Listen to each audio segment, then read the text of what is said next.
Hello everyone, this is Dr. Vishal Trivedi from Department of Biosciences and Bioengineering, IIT Guwahati. And in the course Enzyme Science and Technology, we are discussing about the different aspects of the enzymes.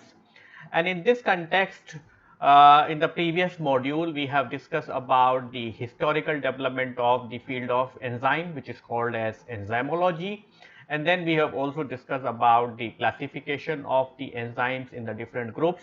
So what we have discussed that the enzymes are being classified into the different group based on the a detailed criteria which the enzyme commission has adopted.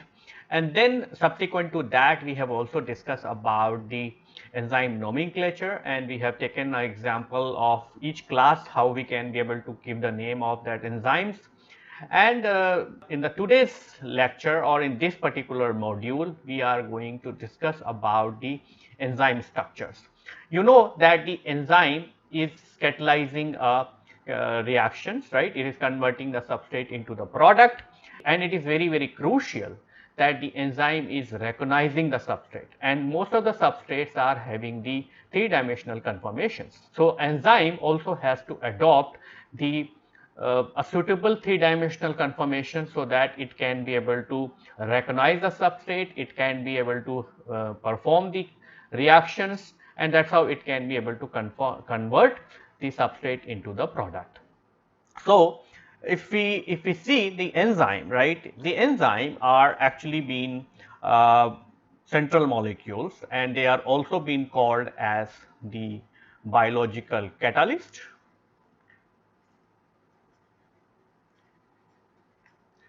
What they are doing, they are converting the substrate into the product, right?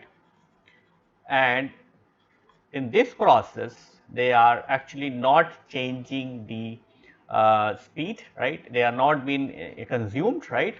And enzymes in general are made up of the proteins, but there are exceptions where the enzymes are also being made up of the RNA molecules, and these enzymes are called as the ribozymes. And ribozymes are involved in a very crucial process that is called as the splicing, where they are actually removing the introns from the exons.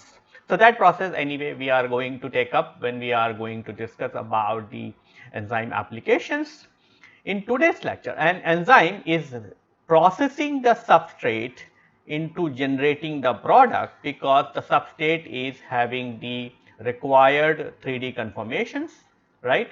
And these 3D conformations are actually going to be identified by the 3D conformations of the enzyme.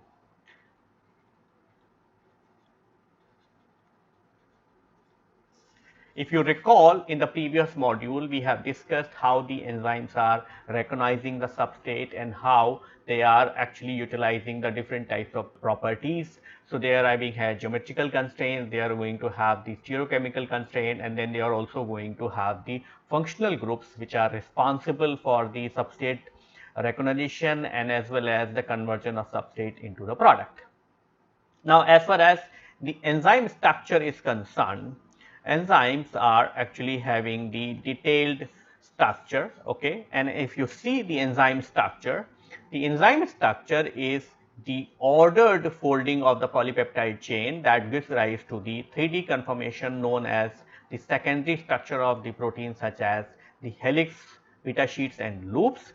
And the arrangement of the secondary structure give rise to the tertiary structures, right. So this is the primary structure where you have the chain of the amino acids. These primary structures, when they fold, they are actually going to give you the secondary structures, and within the secondary structure we have the alpha helices, we have beta sheets, and we have the turns.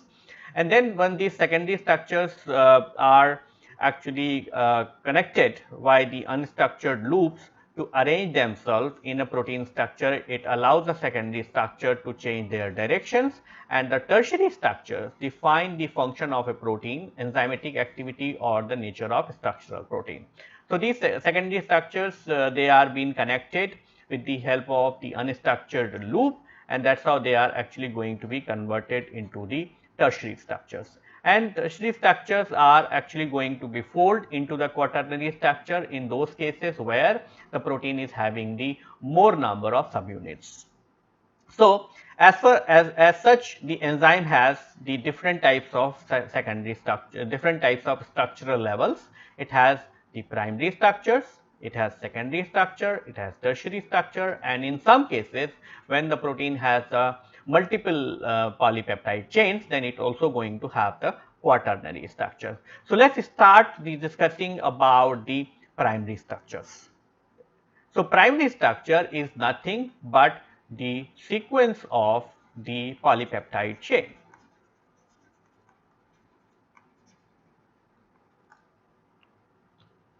So, enzyme.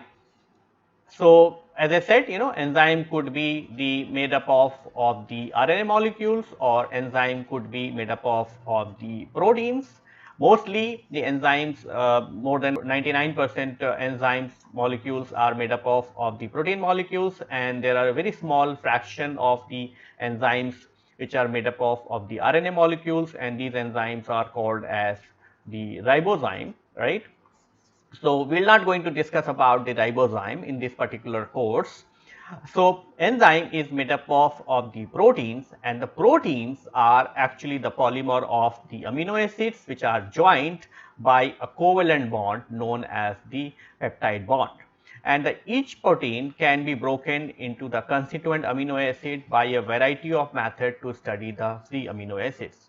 There are 20 different types of amino acids which are present in the protein. So, what you see here is this is the general structure of amino acids, where you have a central carbon, and this is called as the alpha carbon, and around this central carbon you have the carboxyl group, right, and you have the amino group. So, it is connected to the one side, it is connected to the carboxyl group, on the side it is connected to the amino group, and on one side it is connected to the hydrogen, and then in the fourth side it is connected to a functional group, that is called also the side chain. And because of this, the alpha carbon is a chiral center, and that is why the amino acids actually can be able to exhibit the isomerizations. So, it can actually be adopt the different types of conformation around the alpha carbons. So, amino acids are classified by the R group, but people have started discovering these amino acids. They have given the name based on the food sources from which they have been isolated for the first time. For example, the asparagine was isolated from the asparagus, okay, and the glutamate is isolated from the wheat gluten, whereas the tyrosine is isolated from the cheese, and in the Greek the tyros means the cheese, that is why the name of the amino acid is tyrosine. Similarly, the glycine is derived for its name due to its sweet taste, because in the Greek you have the glycose which is called as the sweet. So, these are the conventional names which are being given, but later on people have started giving the name based on the systematic scientific way of doing it, and that is how they have given these kind of names. As I said, remembering these single letter code or the triple letter code is very important, because when we are going to write the sequence of the amino acids or for a particular protein, you cannot write the full name, right, and that is why these single letter or the triple letter codes are being used in that particular cases. Now, the amino acids are, as I said, amino acids are classified based on the R group. So, we have the 20 different amino acids, and all these amino acids are varying in terms of the different types of properties. So, what you see here is I have given you a composite table where I have given you the 3 letter codes or the single letter code.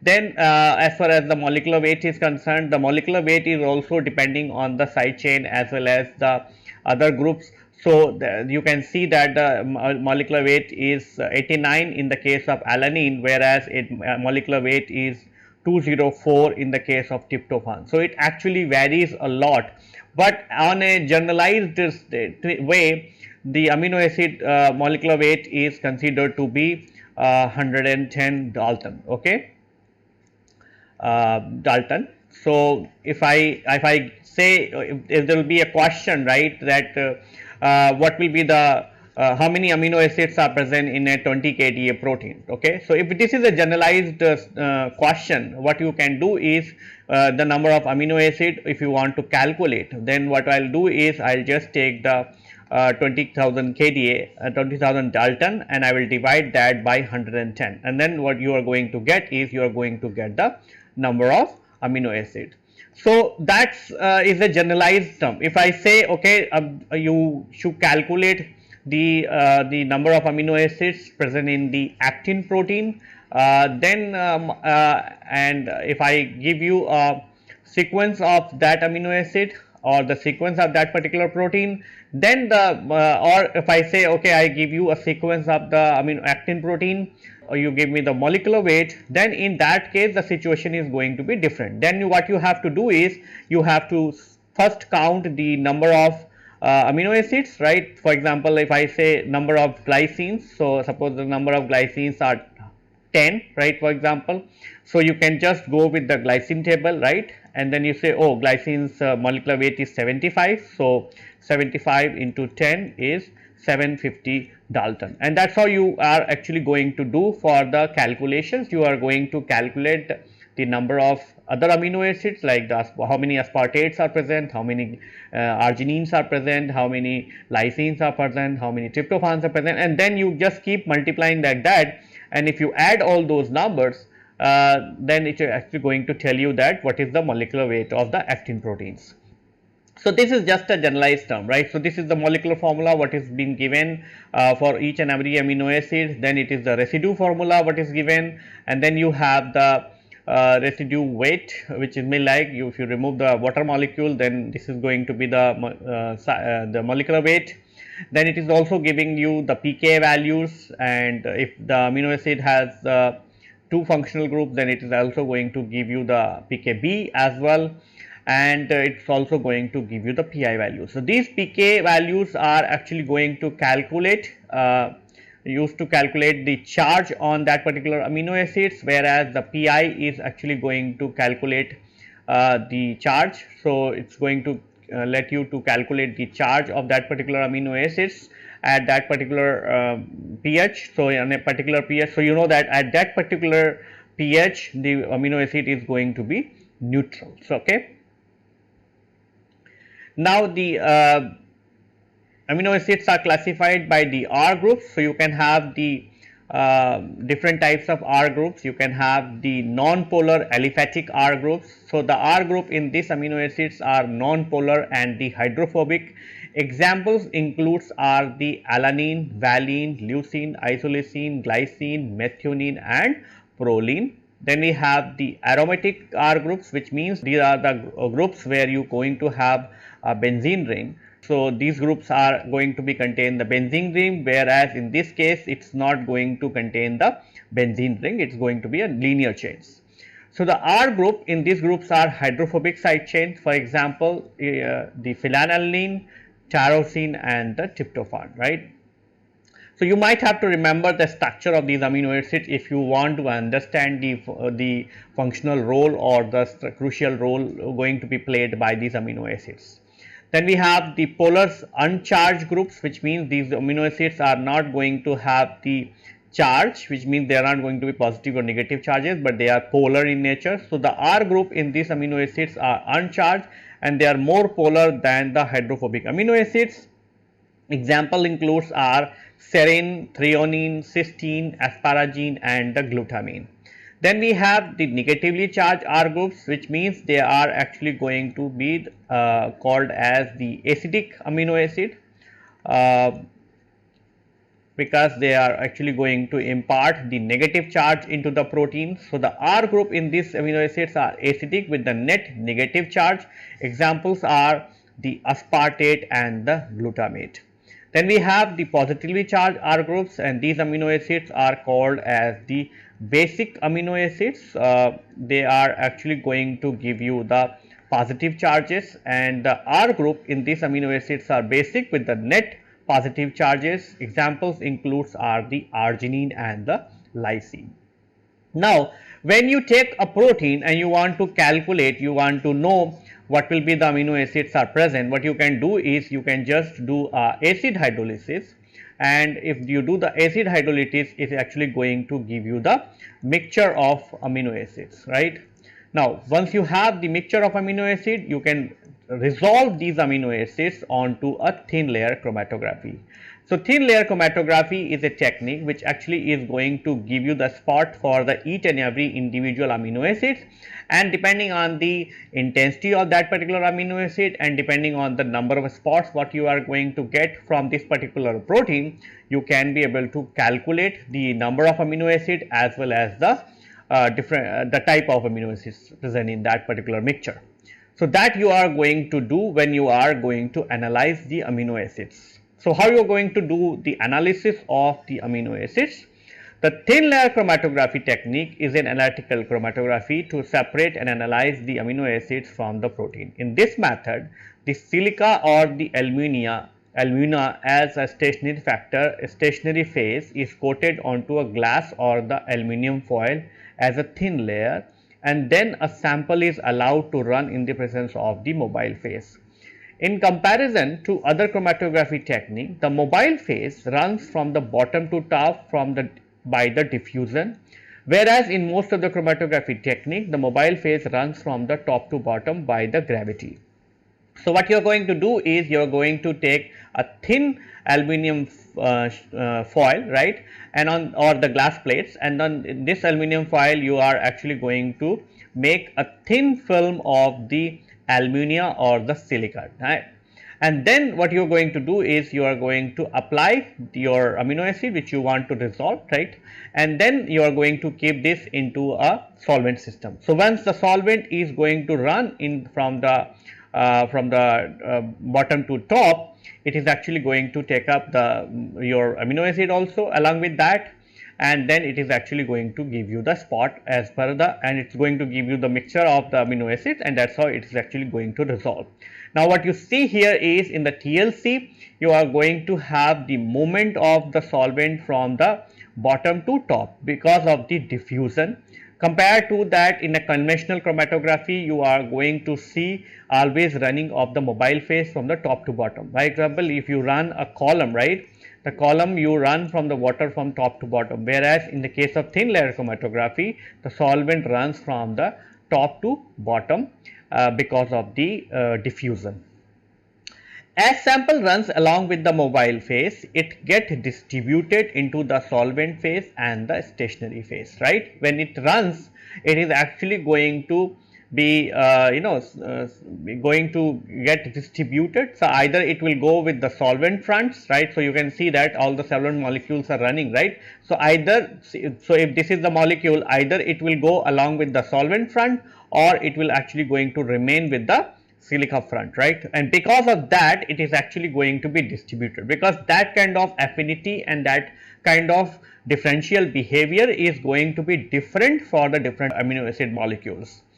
The interaction of the sample with the stationary phase retard the movement of the molecule, whereas the mobile phase implies and the as the effective force. So, what will happen is that when you are going to apply the sample onto this, it is actually going to experience, for example, this spot, right. So, if you have a spot here, it is going to experience two different types of forces. It is going to have driving force, right. So, driving force is actually going to be exerted by the solvent molecule. So, solvent molecule is going to try to push this molecule towards the top side because it is running, right.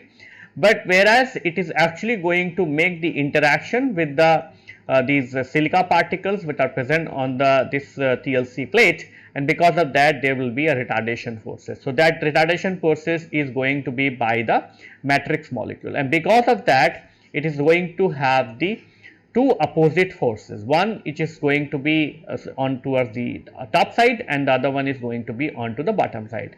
So, it is going to be distributed, so and it is going to be immobilized onto the plate. Now, suppose the force caused by the mobile phase is Fm and the retardation force by the stationary phase is Fs. So, then the effective force on the molecule will be Fm minus Fs. So, this is what I was trying to explain you, right. So, if this is the spot, on this spot you are going to have the upward forces which is called as Fm, or the mobile force by the mobile phase, whereas it is actually going to have the retardation forces which is going to be caused by the stationary phase, which is called as the Fs. So, this molecule is actually going to run effectively by a force which is going to be Fm minus Fs. Now, the Fm minus F1, so where this molecule is going to be stopped, right, it is going to stop the place where the Fm is going to be equivalent to Fs, right, and that Fm minus Fs is going to be different for the different molecule, and that is why they are actually going to be present at the different places. For example, for this molecule, the Fm is too big for the Fs, which means it is still having a effective charge at this point, and that is why this molecule runs for the longer period of time. But at this point, when it got immobilized, again for this one also the Fm is equivalent to Fs. So, the molecule is immobilized on the silica gel, where the Fm is going to be equivalent to the Fs, and the position is controlled by the multiple factors: nature or the functional group what is present onto the molecule or the analyte. So, if the molecule is going to interact with, or suppose it has the functional group and it is going to interact with the silica particle, then it is actually going to increase the Fs. If it is going to increase the Fs, then the Fm minus Fs is going to be small, right, and if this is the case, then it is actually going to be immobilized towards the spotting points. Then it is also going to be depend on the nature, on the composition of the mobile phase. So, depending on the mobile phase also, it is actually going to be different, right. If the molecule is very soluble into the mobile phase, then the value of Fm forces are actually going to go up, right, and that is why it is actually going to run very far away from the spotting place, right. Then it also depends on to the thickness of the stationary phase, because that also is going to have the effect on to the retardation forces, and then it also has a functional group. So, functional group what is present onto the stationary phase. So, apart from the functional group what is present onto the analyte molecule, the functional group, if the functional groups are also present onto the silica particles, like for example, if you take the silica particle, or if you take the functionized silica particle, they may have the higher affinity for this particular molecule, and as a result the Fs will actually go up, and if the Fs will go up, it is going, the Fm minus Fs is going to be small, and that is why it is actually going to immobilize very soon, and it is going to be closer to the spotting points. So, you can imagine that if I want to see the differences, like what I can do is, or if I want to know where the molecule is going to immobilize, what I can do is, once it got immobilized, I can take a distance from this molecule to the origin. So, this is the origin point. So, for example, at this point I have started putting the spot of the mixture, and then the solvent started running, right. So, when the solvent reached to the end of the plate, or it reaches to at least the 75%, then what I can do is I can just stop this, I can develop this spot, and then I will calculate the distances what is run by the solvent, and I can also calculate the distances run by the individual spot. So, for example, this is the spot number 1, this is the spot number 2, this is the spot number 3, and the distance of the spot number 1 is d1, the distance of the spot number 2 is d2, and the distance of the spot number 3 is d3. So, what I can do is I can just calculate the RF values, and RF value, what is the formula is that the distance of the analyte, right, distance of the analyte spot, which is like d in this case, so dx, divided by the distance of the solvent. So, distance of solvent, like the, in this case, ds. Okay, and this is going to be fractional. So, the maximum RF what is possible is 1, and it's going to be the fraction of 1, right, because this is a ratio, right, and this RF value is going to be dependent onto the solvent system, right, depending on the solvent what you have taken, depending on the matrix material, and depending on the conditions in which it is run. So if you are going to maintain all the three constant, right, if you maintain the same solvent system, if you maintain the same matrix, and if you run it under the identical conditions, the RF value is not going to be changed. Even if you run it for example, if I run it for 50 centimeter, it's going to be distributed accordingly. So that, for example, if I have RF value of 0.5, okay, so if I run it for 50 centimeter, the spot is going to be formed as 20 centimeter, 25 centimeter. But if I run it on 100 centimeter, right, then the spot is going to be formed at 50 centimeter, because it is going to maintain the ratio of RF is equal to 0.5. So if RF is 0.5, which means the ratio of dx to ds is going to be 0.5. So that does not depends on the how much length you are going to run the TLC plates. It's going to be always be immobilized at the 50% distance, right, if the RF value is 0.5. So this RF value is constant, and that's why the RF value can be used to characterize the different types of amino acids. Now the question comes, how you can be able to determine the RF values. You can actually be able to run the TLC plate, you can be able to run the thin layer chromatography, and that's how you can be able to calculate. So how you can actually be able to run the thin layer chromatography?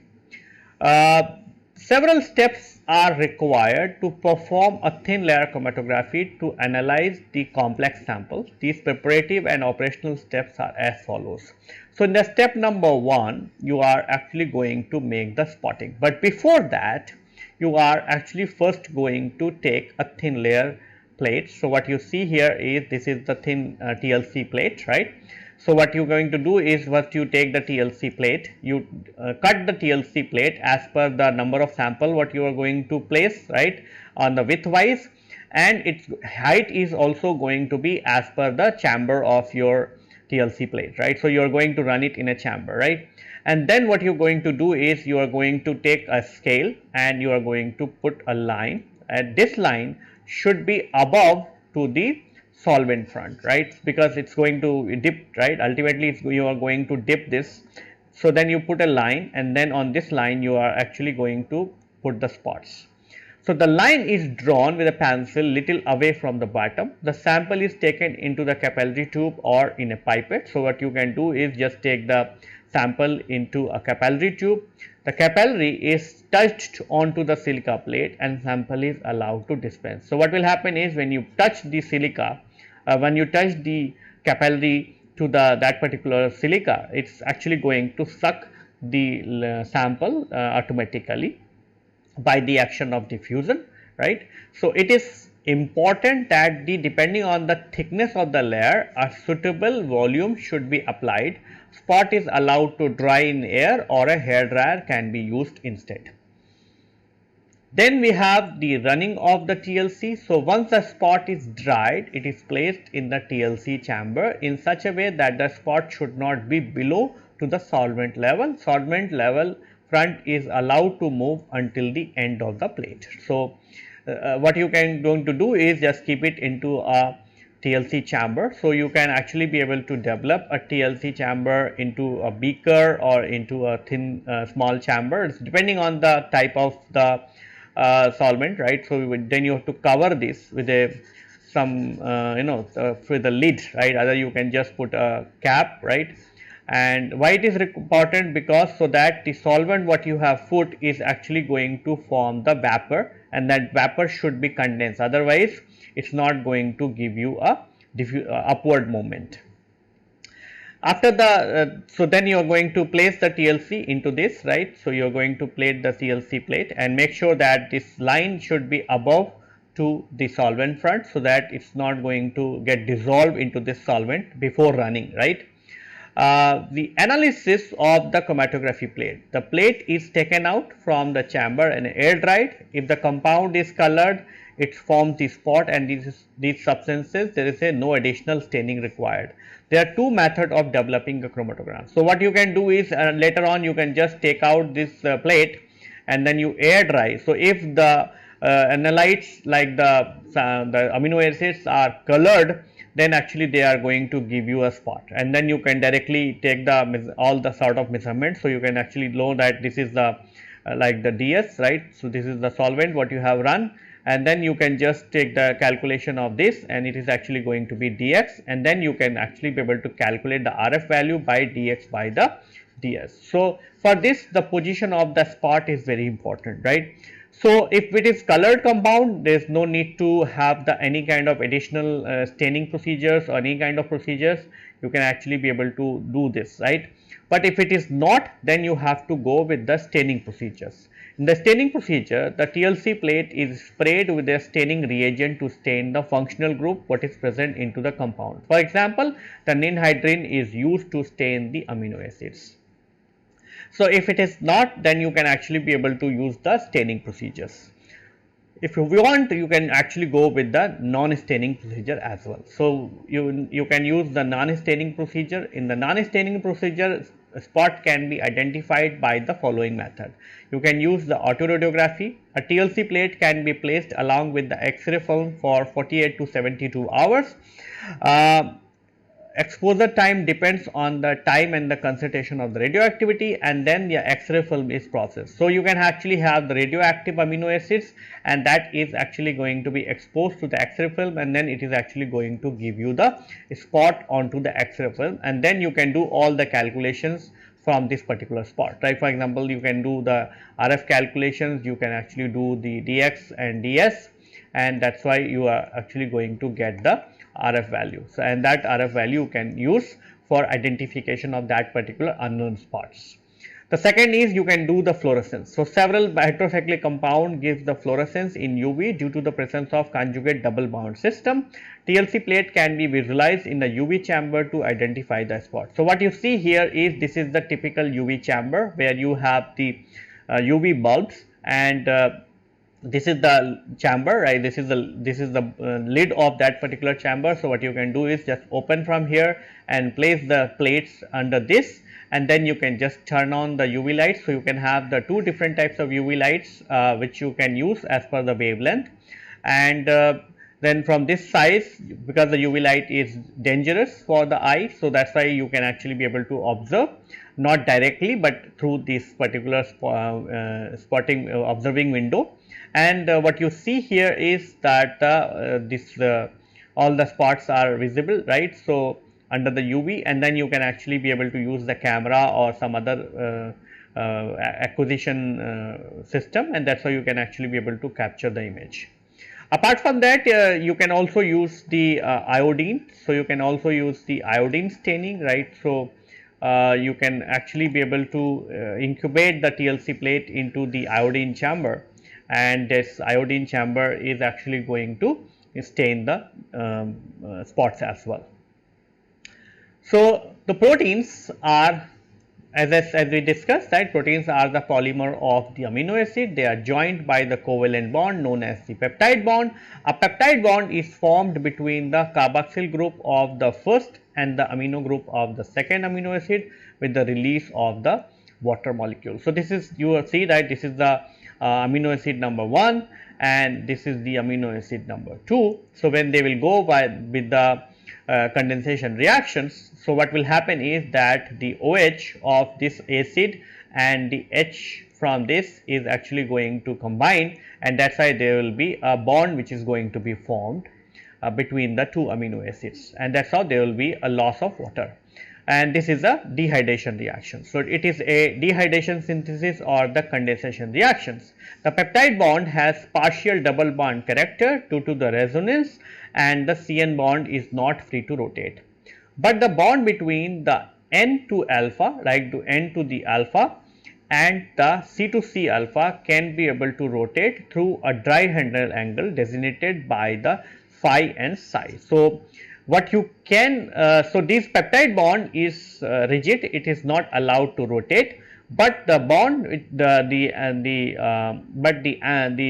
bond between the N to alpha and the C to C alpha can be able to rotate through the dihedral angle, which are designated as the phi and psi, and these angle can be able to rotate from the minus 180 to plus 180 with the few restrictions.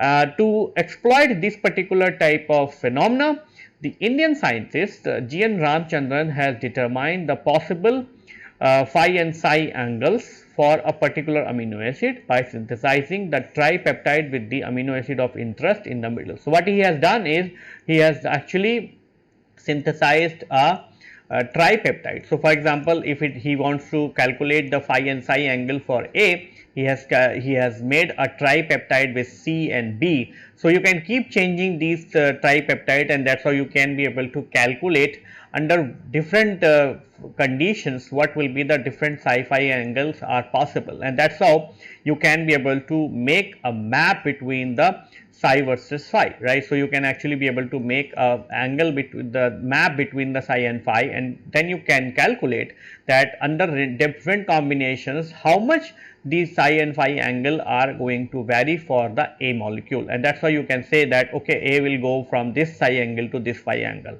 And based on that, he has actually developed a map which is called as the Ramchandran plot, and that Ramchandran plot is used to define the region of the allowed rotation for the amino acid present in a protein structure. And what he proposed is that you can use this particular type of plot to say whether a solved protein structure is correct or wrong, because if it is incorrect, then the psi and phi angle are not going to be present in that particular defined regions, right.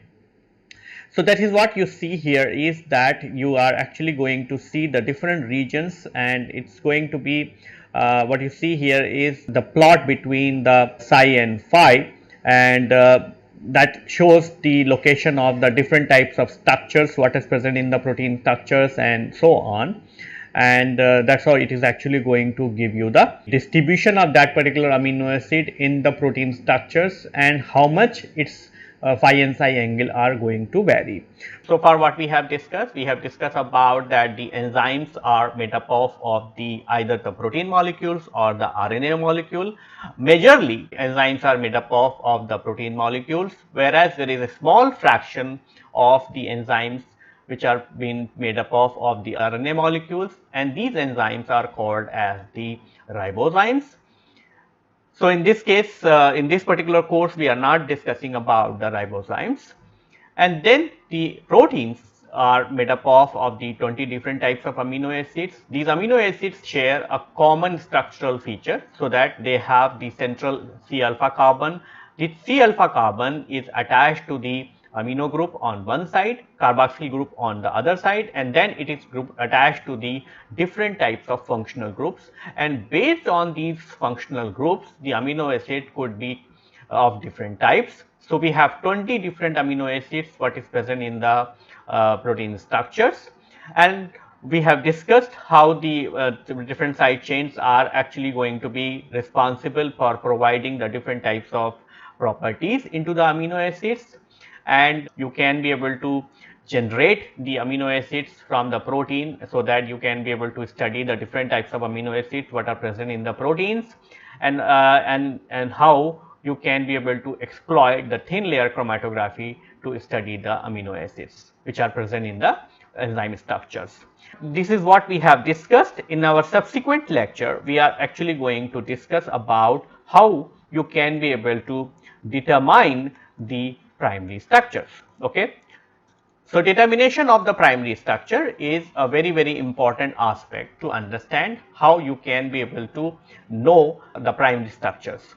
So, with this I would like to conclude my lecture here. In our subsequent lecture, we are going to discuss about the determination of the primary structure. Thank you.